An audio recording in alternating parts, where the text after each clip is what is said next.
Take a deep breath and think about this. How did you start your day today? Did you immediately reach for your phone? Did your mind race to all your problems? What if I told you that 5 simple phrases could completely change not just your mornings, but your entire life? I've spent years studying ancient Buddhist wisdom, and here's what blew my mind. Those monks from thousands of years ago weren't just meditating in caves. They discovered practical mind tools that modern science is only now catching up to. They realized something profound. The first few minutes after waking literally program your brain for the entire day. These 5 morning phrases I'm about to share with you aren't complicated mantras or strange chants. They're simple, powerful statements that act like mental switches, instantly redirecting your thoughts toward peace, purpose, and presence. I was skeptical too at first, but after practicing these 5 phrases every morning for just 1 month, my anxiety dropped, my relationships improved, and people actually started asking me, "What's different about you?" Today, I'm going to walk you through each phrase, explain exactly how it works, and show you how to implement it in your life. Even if you're not a morning person, even if you're super busy, and even if meditation isn't really your thing. This is practical wisdom for real life. Are you ready to transform your mornings? Let's begin. The morning sun filters through the window as a young woman named Maya opens her eyes. Instead of reaching for her phone or jumping immediately into her mental to-do list, she takes 3 deep breaths and whispers, "I wake up with gratitude." This is not merely a phrase she repeats mechanically. It is a doorway into a different way of experiencing her day. In Buddhism, gratitude isn't just a pleasant emotion but a revolutionary perspective. When we choose gratitude as our first thought, we shift from a mind that constantly craves more to one that recognizes the abundance already present. The ancient teachers spoke of this as the awakened eye, the ability to see the miracle in what others consider ordinary. Maya continues her morning ritual by placing her feet on the floor and feeling the solid ground beneath her. With each step toward the window, she acknowledges the gift of movement, the blessing of a body that carries her through life. This connection between gratitude and conscious breathing forms the backbone of many Buddhist practices. The breath itself becomes a teacher, reminding us that each inhale is a gift not guaranteed to anyone. Looking out at the morning sky, Maya contemplates how many people didn't live to see this new day. This reflection isn't meant to create sadness, but to illuminate the precious nature of the present moment. Each morning is a birth, a Zen teacher once said, and those who recognize this are born anew daily. The practice of morning gratitude creates ripples that extend throughout our day. Research has shown that people who begin their day with grateful thoughts experience less stress and greater joy in everyday activities. This aligns perfectly with Buddhist teachings that emphasize how our first thoughts shape our mental landscape. By choosing gratitude, we plant seeds that bloom into a more peaceful mind.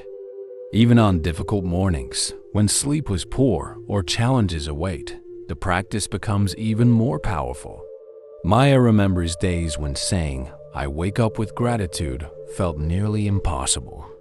Yet these were precisely the days when the practice offered its greatest gifts. By acknowledging anything with gratitude, we create a small opening in the walls of our suffering. When you can find gratitude in a storm, her teacher had told her, you have found the path through it. Simple rituals can help establish this gratitude practice. Some people keep a small stone or meaningful object beside their bed to touch upon waking.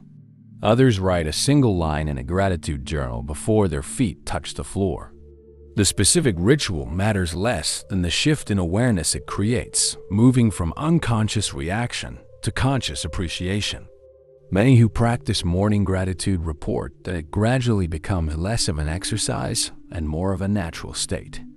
The mind begins to notice things to appreciate without effort, like water flowing downhill.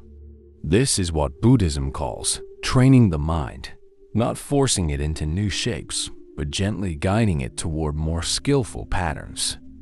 The beauty of waking with gratitude is that it requires no special conditions. Whether in a mansion or a small room, whether healthy or ill, whether alone or surrounded by family, this practice remains available. In this universality lies its power. The morning gratitude practice doesn't deny life's difficulties. Instead, it creates a wider perspective from which to view them. As Maya finishes her morning tea, she notices how different the day feels when begun with gratitude. The same tasks await her, the same challenges may arise, but her relationship to them has shifted. This is the quiet revolution of attention that begins with 5 simple words. I wake up with gratitude. After establishing gratitude as her foundation, Maya moves to the second phrase that transforms her mornings. I choose compassion today. She speaks these words while looking at herself in the mirror, making eye contact with her own reflection. This simple act sets a powerful intention. Maya remembers a story her teacher once shared about 2 wolves. Inside each person lived 2 wolves, he had said. One is angry, fearful, and judgmental. The other is kind, understanding, and compassionate. Which one grows stronger? When Maya asked which one wins, he smiled and said, the one you feed. With her morning phrase, Maya consciously chooses which wolf to feed. Unlike what many think, compassion isn't just feeling sorry for others or being nice. It's a strength that requires courage. True compassion means choosing to see the humanity in everyone, even difficult people, even ourselves. On this particular morning, Maya knows she faces a challenging meeting with a coworker who often frustrates her. As she brushes her teeth, she imagines sending goodwill to this person. May you be happy. May you be at peace. This isn't about excusing bad behavior. It's about recognizing that behind difficult actions often lies suffering. First, Maya practices self-compassion, a concept many struggle with. She places a hand on her heart and acknowledges her own worries about the day ahead. I'm feeling anxious about the meeting, and that's okay, she thinks.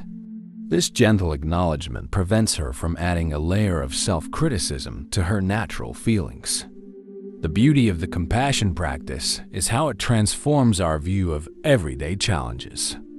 The traffic jam that once triggered irritation becomes an opportunity to wish well for the frustrated drivers around her. The long line at the coffee shop becomes a chance to notice someone having a hard day and offer a kind word.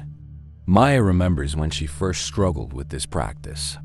Her teacher advised starting small with a pet, a loved one, or even a plant. Compassion is like a muscle, he explained. You begin with what's easy and gradually extend outward. Now, after months of practice, Maya finds herself spontaneously sending compassionate thoughts to strangers on the subway. This morning phrase doesn't ignore life's difficulties. Instead, it creates a different relationship with them. Maya knows she'll face annoyances, setbacks, and even unkindness today.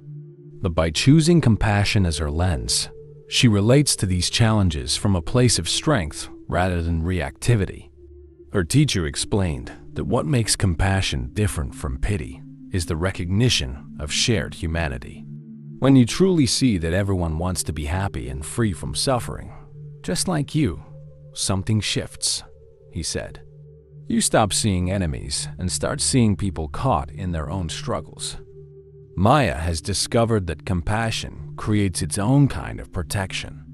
When she responds to rudeness with understanding rather than defensiveness, she suffers less. The arrow of unkindness doesn't penetrate as deeply when met with the soft shield of compassion. As she puts on her coat, Maya remembers the simple visualization that helps her maintain compassion throughout the day. Imagining everyone she meets as having once been her mother in a past life, who cared for her with tenderness. This ancient practice bypasses judgment and goes straight to the heart of connection. With her morning declaration, I choose compassion today, Maya steps out into the world carrying not just her bag and keys, but an intention that will shape every interaction ahead. Having set her intentions for gratitude and compassion, Maya now speaks her third morning phrase, "I practice mindfulness in each moment." As she says these words, she brings her full attention to the sensation of water splashing on her face as she washes up. The coolness against her skin, the sound of water droplets, the smell of soap, all experienced without rushing ahead to the next task. What Maya has learned is that mindfulness isn't about sitting cross-legged for hours. It's simply about being fully present with whatever is happening right now. Her teacher described it as showing up for your own life. How many moments do we miss because our bodies are in one place while our minds are somewhere else entirely? This morning, as Maya makes breakfast, she notices how her mind tries to race ahead to her afternoon meeting. Gently, like redirecting a puppy that keeps wandering off, she brings her attention back to the simple act of preparing food. The knife cutting through a ripe avocado, the sound of bread popping up from the toaster, the aroma of coffee filling the kitchen. Maya remembers her early struggles with mindfulness. "I can't stop thinking," she had complained to her teacher. He smiled and said, "The goal isn't to stop thoughts. It's to stop following every thought down its rabbit hole. Just notice the thoughts like clouds passing in the sky." The beauty of the mindfulness practice is that it transforms even the most ordinary activities into opportunities for awareness. Brushing teeth becomes a sensory experience rather than a mindless chore. Walking to the bus stop becomes a chance to feel each step, to notice the play of light on buildings, to hear the symphony of city sounds.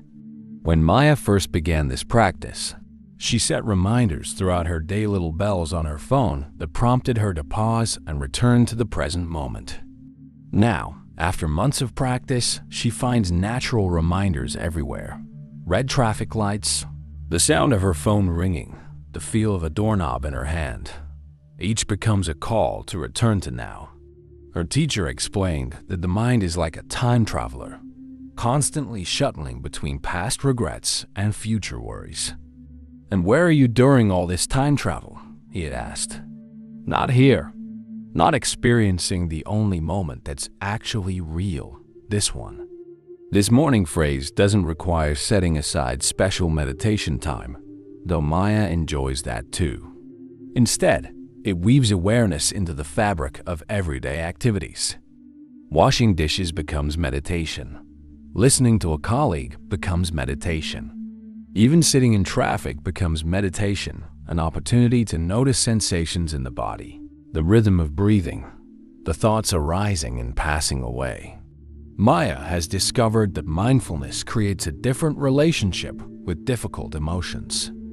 When anxiety arises about her upcoming presentation, rather than getting caught in a spiral of worry, she simply notes, anxiety is here, and feels where it lives in her body, the tightness in her chest, the shallow breathing. By observing without judgment, the emotion loosens its grip. One of Maya's favorite mindfulness practices is what her teacher called the walking meditation. As she walks from her apartment to the subway, she syncs her breath with her steps. 3 steps inhaling, 3 steps exhaling. This simple practice anchors her in her body rather than getting lost in planning or worry. Maya notices how her body sends signals when she's lost in thought tension in her shoulders. A furrowed brow, shallow breathing. These become friendly reminders to return to the present. With practice, the gap between losing awareness and returning to it grows shorter. As she locks her apartment door and heads out for the day, Maya carries with her not just the phrase, "I practice mindfulness in each moment," but the actual experience of being present. The practice isn't about achieving some special state, but about showing up for the life that's already happening, one breath, one step, one moment at a time. The subway ride gives Maya time to reflect on her 4th morning phrase, "I recognize the impermanence of all things." As the train moves between stations, she watches people get on and off, a perfect living example of the constant flow that defines our world. Nothing stays the same, not the passengers around her, not her thoughts, not even the cells in her body. Maya recalls how she once resisted this truth. She would cling desperately to happy moments, trying to freeze them in time and push away difficult experiences, hoping they would never return. Both efforts left her exhausted. Her teacher explained that fighting against change is like arguing with the rain. You'll never win, and you'll miss the beauty of the weather's dance. Today, as Maya notices a slight headache forming, she applies this understanding. Rather than tensing against the discomfort or worrying about whether it will ruin her day, she simply notes, this too is changing. The pain doesn't immediately vanish, but her relationship to it transforms. It becomes a passing weather pattern rather than a fixed identity. I have a headache rather than I am my headache. Maya remembers the simple demonstration her teacher once shared. He filled a glass with water and asked her to hold it straight out with her arm extended. "How heavy is this glass?" he asked. Maya guessed about 8 ounces. "That's right," he said. "But how heavy does it become if you hold it for an hour? A day? The weight doesn't change, but our relationship to it does. Our suffering comes not from things themselves," he explained, "but from our rigid expectations about how long they should last." This morning, as Maya checks her phone and sees that her favorite coffee shop has unexpectedly closed for renovations, she feels a flash of disappointment. Before her practice, this might have colored her entire morning gray. Now she simply notes, disappointment is visiting, and remembers that this feeling too will shift and change. The wisdom of impermanence doesn't mean living without care. Rather, it allows Maya to care deeply without clinging. When she arrives at work and receives praise for a project, she savors the moment fully precisely because she knows it won't last forever. Like a beautiful sunset, its value lies partly in its transience. Maya has discovered that recognizing impermanence creates a profound kind of freedom. When caught in traffic that threatens to make her late, the tension in her body releases as she remembers. This delay will end. When enjoying a delicious meal with friends, the flavor intensifies as she realizes, this gathering won't come again in exactly this way. One of Maya's daily practices is to notice signs of change in her environment. New leaves on a plant, a different barista at her backup coffee shop, the shifting quality of light as seasons progress. These become friendly reminders that life never stands still. Even in seemingly unchanging situations, countless transformations are happening beneath the surface.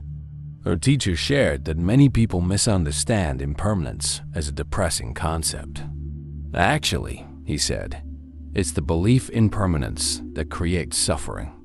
When we accept the flowing nature of life, we stop fighting against reality.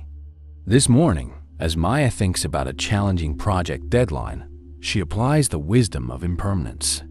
Yes, the pressure feels intense right now, but this phase of the project will end.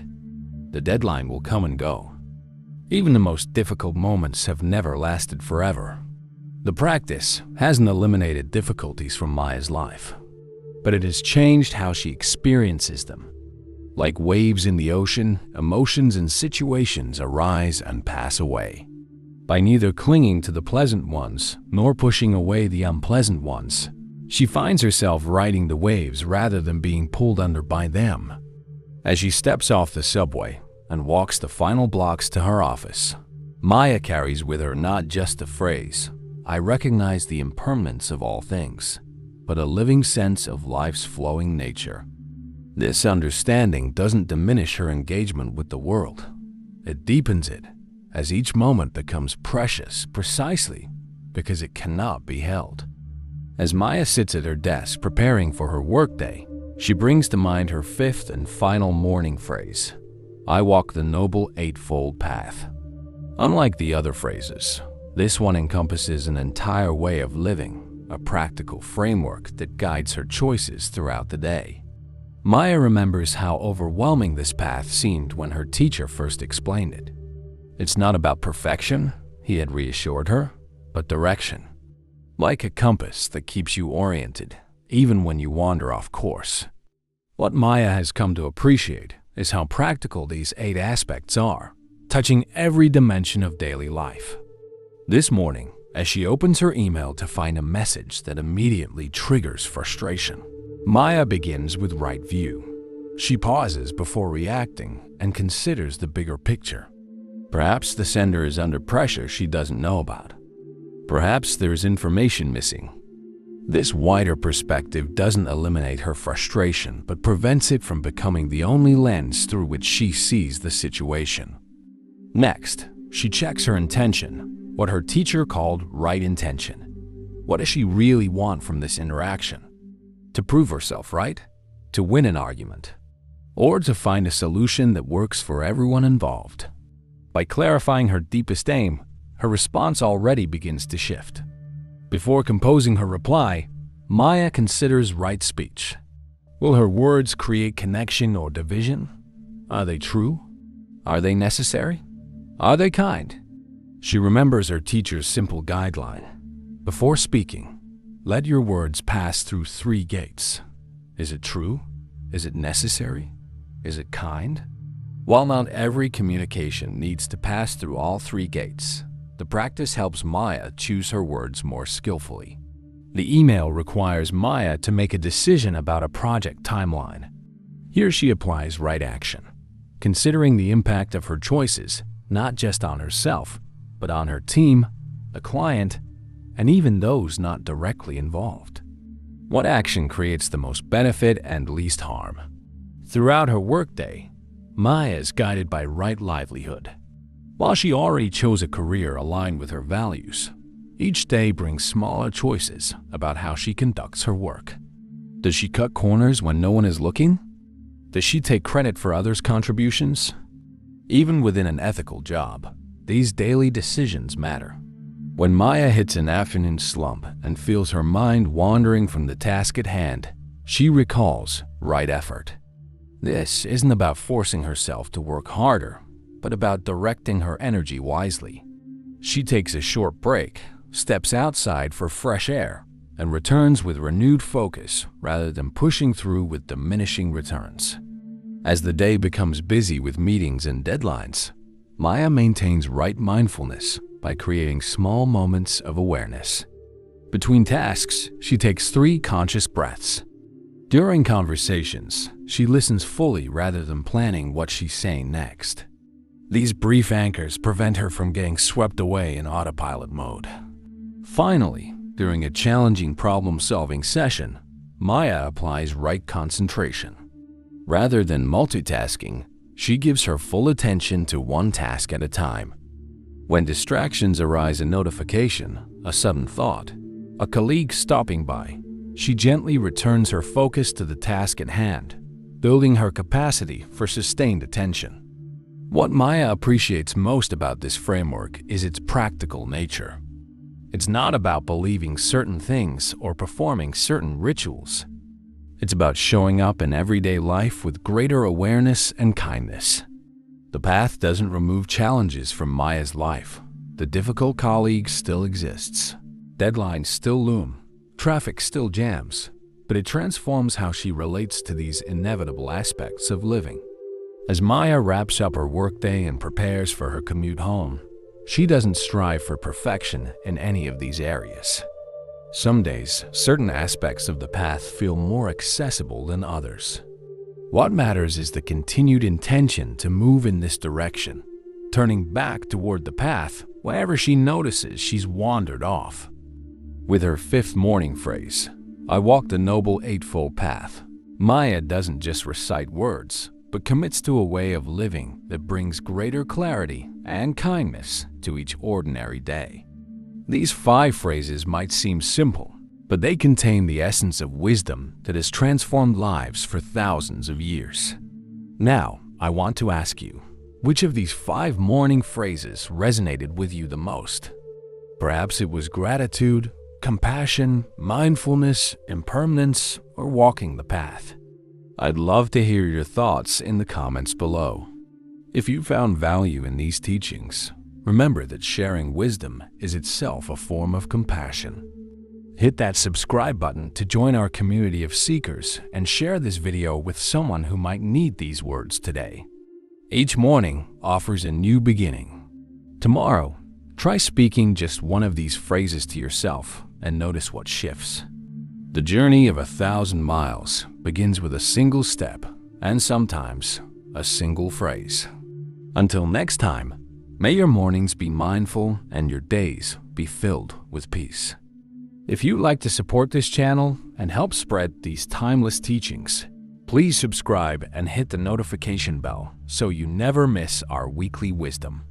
And remember, the greatest practice happens not on a cushion, but in how we live each ordinary day.